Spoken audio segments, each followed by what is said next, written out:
Meus queridos irmãos, minhas queridas irmãs, uma alegria acolher você mais uma vez no nosso programa Testemunho de Fé.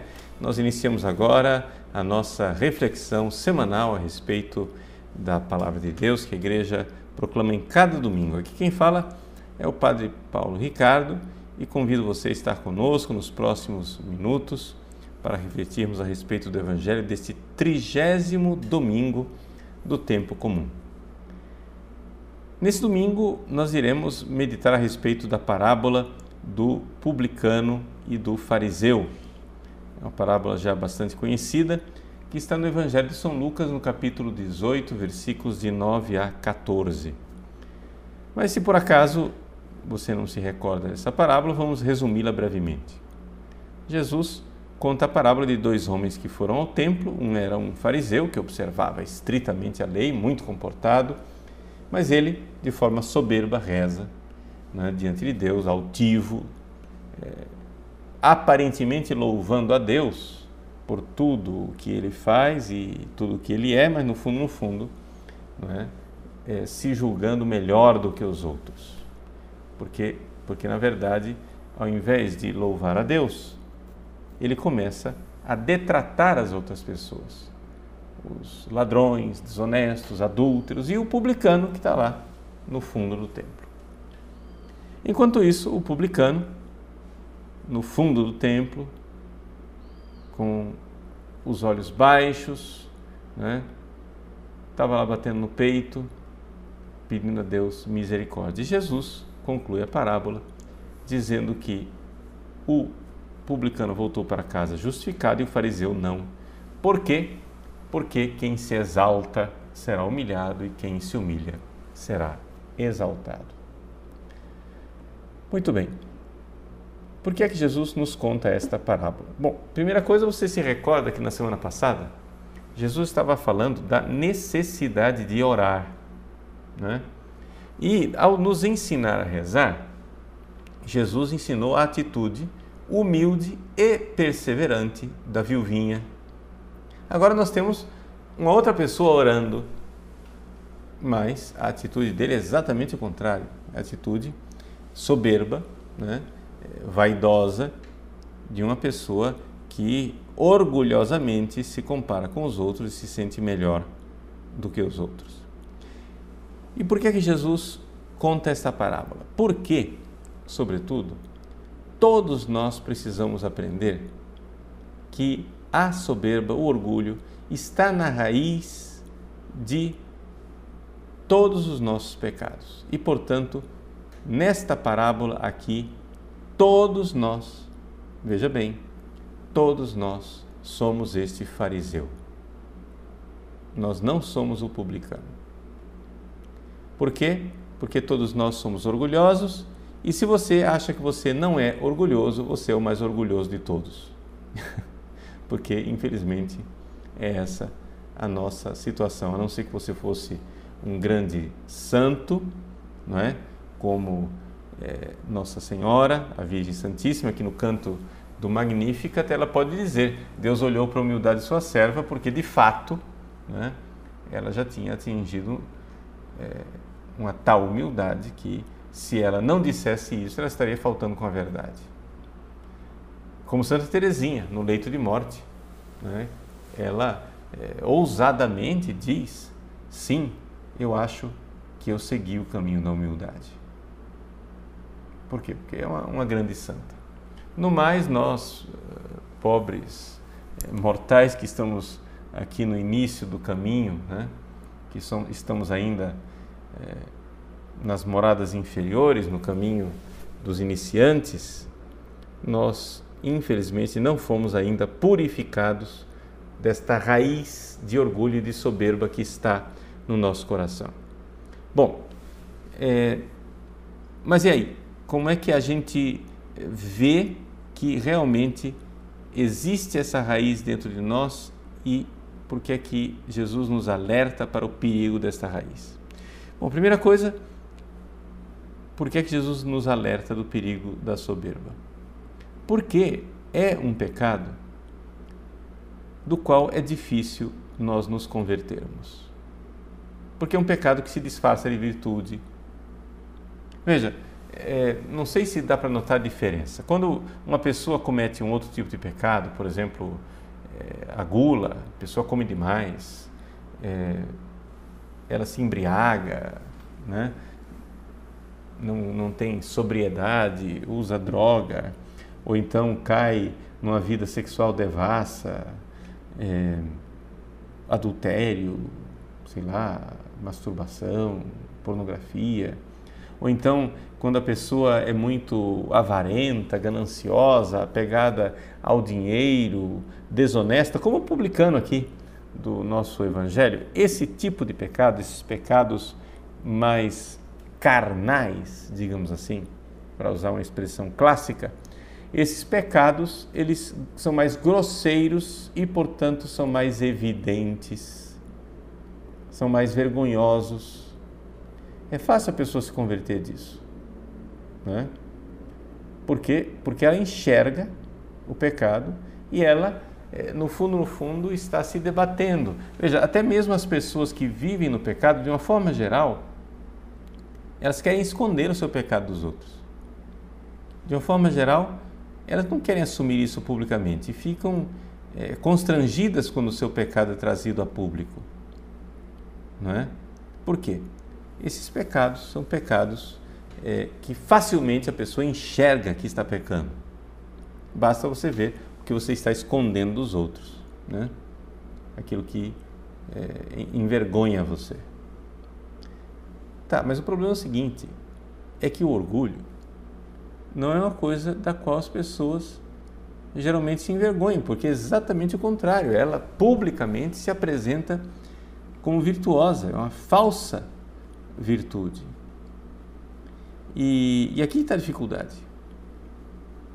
Quantas e quantas pessoas não notam a raiz de orgulho que está dentro delas?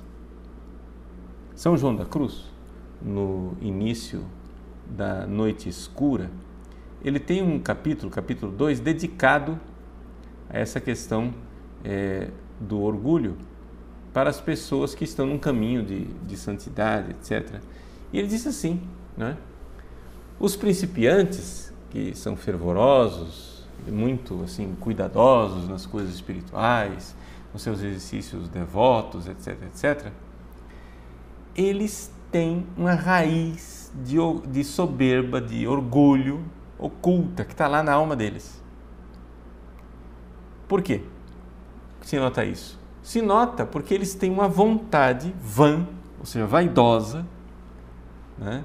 E às vezes muito vaidosa, de falar de assuntos espirituais diante das outras pessoas, né? Gostam mais de ensinar a rezar do que de rezar de fato, e gostam mais de ensinar do que de aprender. Eles começam a condenar os outros, não, porque eu faço tal coisa assim, e tal devoção, e eu rezo de joelhos, essa outra pessoa não reza de joelhos, e essas pessoas então vão se pavoneando publicamente, né? E se auto-afirmando, se comprazendo a si mesmas de suas virtudes. Então isso daí é exatamente isso que impede que essas pessoas sejam verdadeiramente virtuosas. E isto daí se dá pelo seguinte, vamos entender qual é a lógica, né, desse tipo de armadilha para a nossa alma. É que quando você se converte, a gente deixa de fazer a coisa errada e começa a fazer a coisa certa, né? Então você antes, sei lá, cometia adultério, você parou de cometer adultério, agora você é fiel à sua esposa. Você antes cometia pecados de gula e agora você se tornou, né, uma pessoa mais comedida, né, mais abstinente. Você antes bebia muito, agora é mais sóbrio. Você antes era pegado ao dinheiro, agora ficou mais pobre. O problema é o seguinte, você começa a fazer as coisas certas, mas aos poucos, por causa da raiz de soberba, a gente começa a fazer as coisas certas pela razão errada. Ou seja, você vai fazendo a coisa certa Mas a razão não é o serviço a Deus, não é o amor a Deus, não é o crescimento da sua santa igreja, mas é simplesmente uma soberba onde você, no fundo, se coloca no lugar de Deus. E aqui está a grande gravidade da soberba, do orgulho. Eu estou usando a palavra soberba e orgulho porque são sinônimos, né? É a mesma coisa, soberba e orgulho. Você é tomado pela soberba, e a soberba é o pecado de Lúcifer. É o pecado também dos nossos primeiros pais, de Adão e Eva, onde Satanás diz para eles: se vocês comerem desse fruto, vocês serão como Deus. Então nós temos esta raiz dentro de nós, a raiz de tomar o lugar de Deus, por exemplo, de achar que se eu consigo rezar, eu devo isso aos meus esforços e não à graça de Deus. De achar que, por exemplo, um dos sinais mais claros de que a soberba está no nosso coração é quando a gente peca, né? Você peca e fica assustado com o seu pecado. Você diz assim: nossa, como que eu fui fazer isso?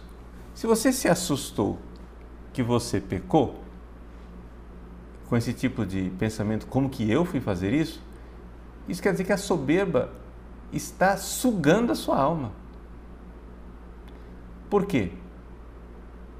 Porque você não deveria se assustar que você é capaz de pecar. Você deveria se assustar que você seja capaz de virtude. Você diga assim: puxa vida, olha como Deus é misericordioso e me dá a graça de rezar. Como Deus é misericordioso e me dá a graça de amar. Como Deus é misericordioso e me dá a graça de ser casto.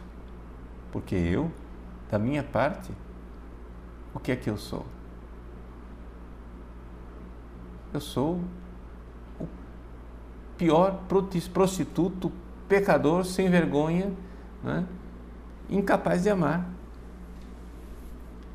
Então, vejam, muitas e muitas vezes existem pessoas que não são capazes de uma contrição mais verdadeira.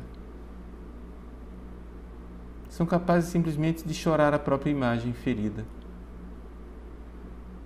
São capazes de olhar para si mesmas e dizer: puxa vida, como que eu, o grande eu, o maravilhoso eu, fui fazer isso.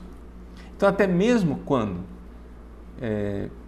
batem no peito e se arrependem dos seus pecados, as pessoas, na verdade, estão ali vendo um sintoma de soberba.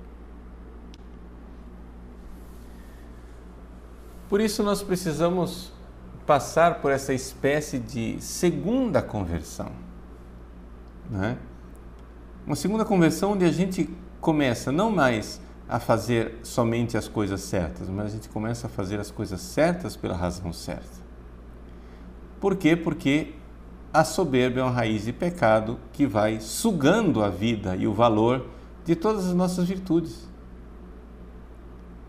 Veja, eu posso ser obediente, mas se eu sou obediente para mostrar o quanto eu sou maravilhoso, isso daí destrói minha obediência. Eu posso ser piedoso e rezar todos os dias, mas se eu sou piedoso e rezo para me exibir e atribuo a mim aquilo que é uma graça de Deus, isso destrói tudo. Ou seja, a soberba, não é? Ela é capaz de destruir tudo. E é interessante quando o demônio vê que eu estou crescendo em soberba, na verdade ele estimula até mesmo os meus atos de piedade. Aumenta o fervor, aumenta o desejo de fazer obras maravilhosas, etc., fazendo crescer a soberba e a presunção. É por isso que São João da Cruz, no início, no capítulo 2 do seu Noite Escura, ele coloca, né, essa realidade como sendo uma pedra de tropeço muito grande que a gente vai ter que curar. E infelizmente, né, a raiz profunda disso só é curada quando a gente passa, né, lá na frente pela noite escura dos sentidos, né? Vai ser necessário uma purificação divina. Deus vai precisar intervir nisso. Mas enquanto nós não chegamos lá, nós precisamos nos humilhar, nos penitenciar. Precisamos realmente nos abaixar, porque as coisas espirituais se abaixam, diz São João da Cruz. E é evidente que isso é uma lei geral exatamente por causa de Jesus. Que Jesus, sendo Deus, se abaixou, se humilhou a si mesmo, se esvaziou e se fez obediente até a morte na cruz. Esse é o caminho espiritual. Ou seja, o caminho do crescimento espiritual é para baixo, é o que o Evangelho nos diz, né? Quem se humilhar será exaltado.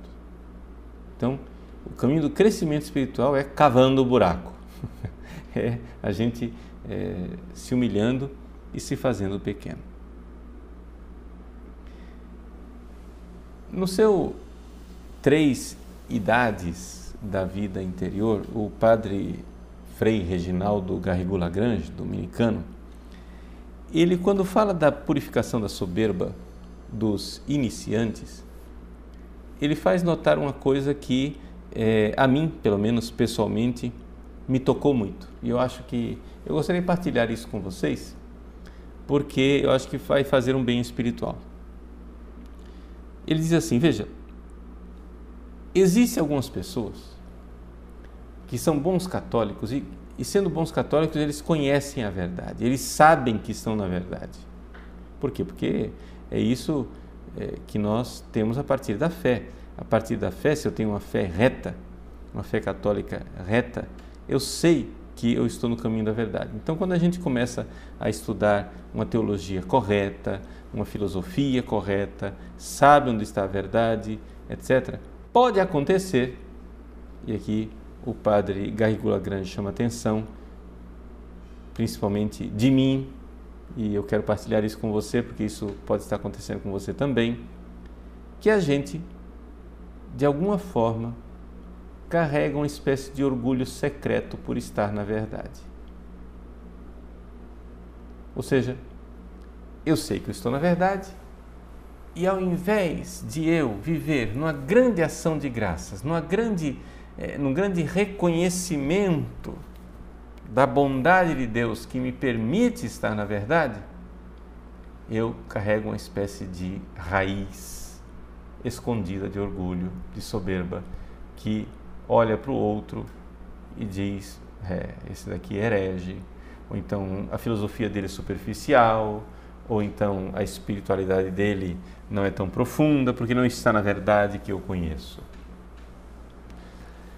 Onde é que está a dificuldade aqui? A dificuldade é que o padre Garrigou-Lagrange nos diz o seguinte: pessoas assim nunca irão receber a contemplação infusa da verdade, porque isso é um grande empecilho.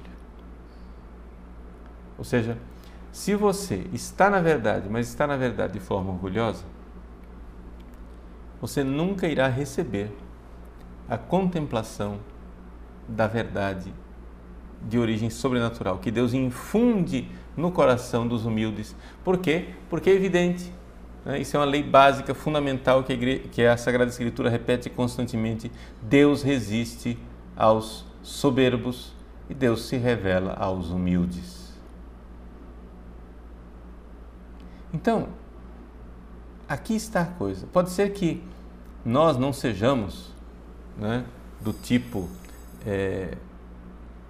presunçoso, orgulhoso, espalhafatoso, dá a compreender a todos da sua vaidade e da sua futilidade. O homem presunçoso, o homem cheio, que se pavoneia, ele chega a ser ridículo. O pior tipo de orgulhoso é o falso humilde. E aqui que está a coisa, a falsa humildade, ela é uma forma de soberba, né? Onde a pessoa se apresenta aos outros e até para si mesma. Eu me apresento como sendo humilde para mim mesmo. Eu digo, não, eu sou humilde, etc. Mas no fundo, não é?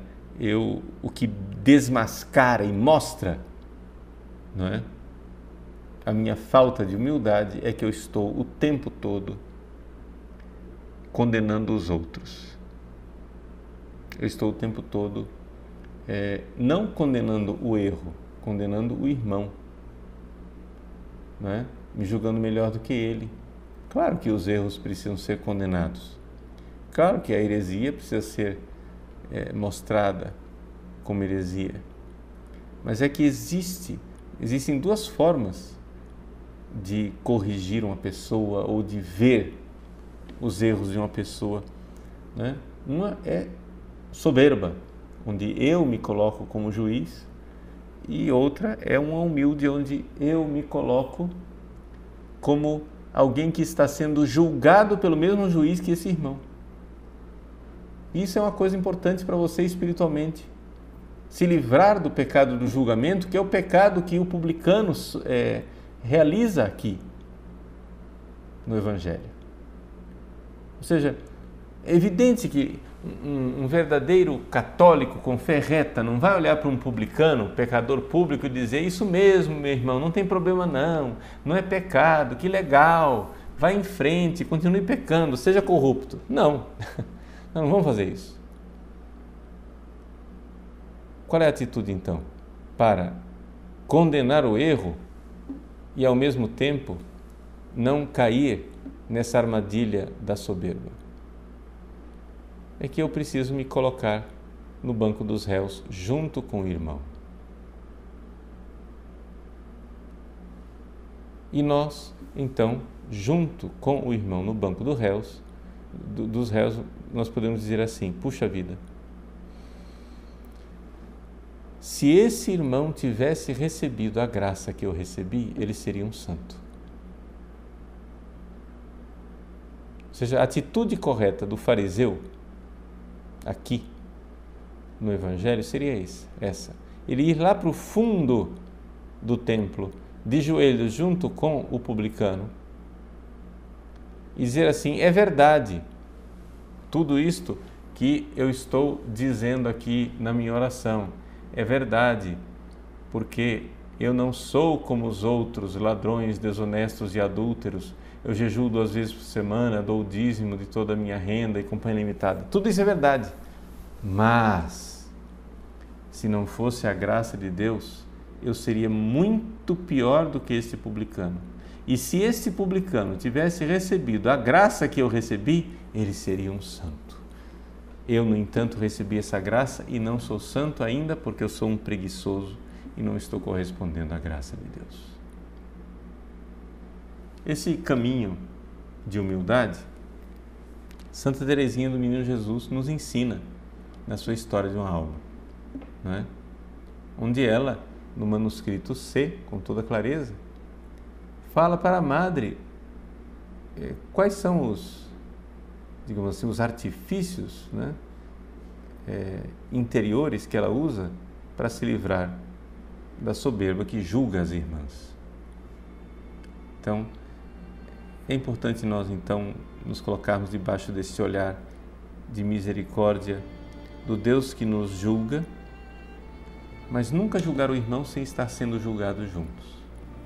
Ou seja, para fugirmos da soberba, eu devo deixar de ser o juiz e devo me colocar no banco dos réus junto com o irmão. E então ouvir a sentença de Deus que condena o meu pecado ao fundo do inferno e que deseja que eu seja elevado ao mais alto dos céus. Eis aí. Eis o caminho de Deus, eis o caminho da sua misericórdia. Então que Deus nos dê essa graça, a graça de uma verdadeira humildade de quem, diante de Deus, sabe eu sou capaz das piores coisas, mas pela graça dele eu sou resgatado e eu preciso daqui para frente corresponder mais generosamente à sua graça. Deus abençoe você. Em nome do Pai, e do Filho, e do Espírito Santo.